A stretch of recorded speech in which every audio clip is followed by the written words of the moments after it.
दोस्तों, एक गांव में दो भाई रहते थे। बड़े का नाम रामू और छोटे का नाम श्यामू था। दोनों भाइयों में अगाध प्रेम था, लेकिन नसीब के खोटे थे, क्योंकि माता पिता की बीमारी का लंबे समय तक इलाज हुआ और अंत में उनका देहांत हो गया।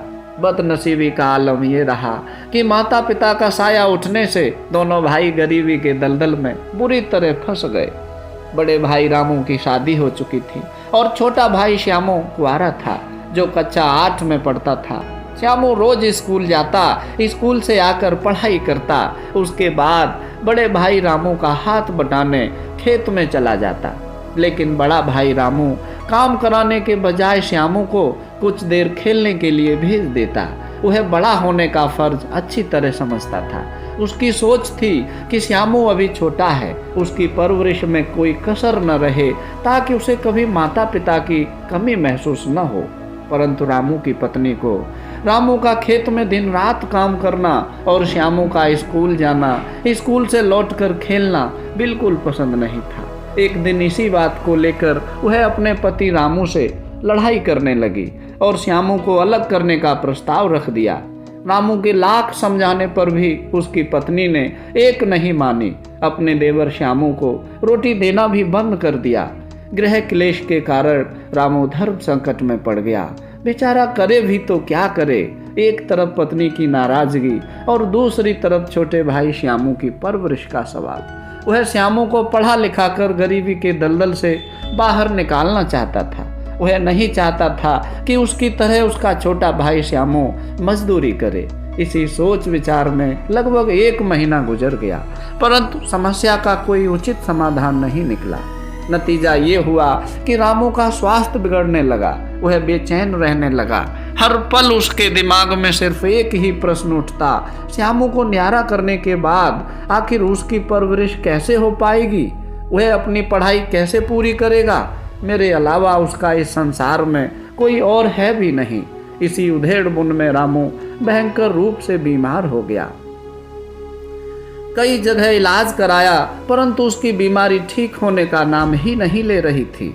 जब श्यामू को बड़े भाई की बीमारी का असली कारण पता चला, तो वह खुद अलग होने का प्रस्ताव लेकर भाई के पास आया और अपनी मर्जी से खेतों का बंटवारा करा लिया। दोनों भाई अपने अपने खेतों में काम करने लगे, लेकिन दोनों में प्रेम कम नहीं हुआ। खेतों की बुवाई कर दी गई।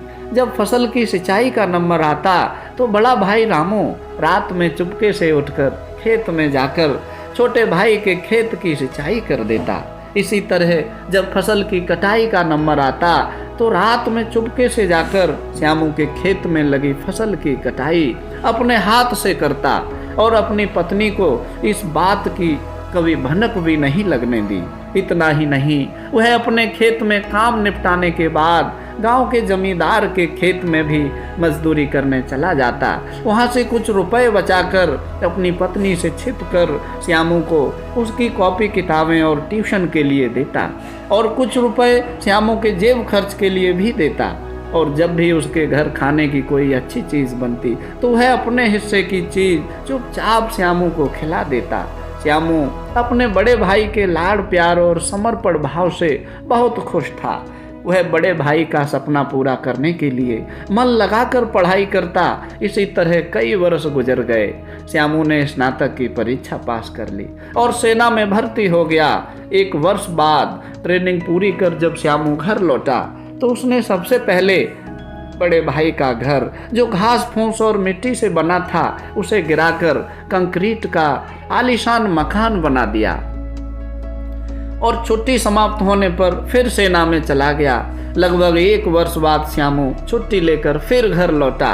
इस बार उसने खेतों की जुताई करने के लिए अपने बड़े भाई को एक अच्छा सा ट्रैक्टर खरीद कर दे दिया और खेतों की सिंचाई करने के लिए खेत पर ट्यूबवेल लगवा दिया। बड़े भाई के कठिन परिश्रम, त्याग और लाड़ प्यार के बदले एक के बाद एक सुविधाएं देता चला गया। धीरे धीरे दोनों भाइयों ने कुछ जमीन भी खरीद ली। पूजा अर्चना करने के लिए घर के सामने एक मंदिर भी बनवा दिया। मेहनत मजदूरी करके गुजर बसर करने वाला रामू अपने गांव में सम्मानजनक जीवन जीने लगा। फटे पुराने कपड़े पहनने वाला रामू आज नए नए और सुंदर कपड़े पहनने लगा।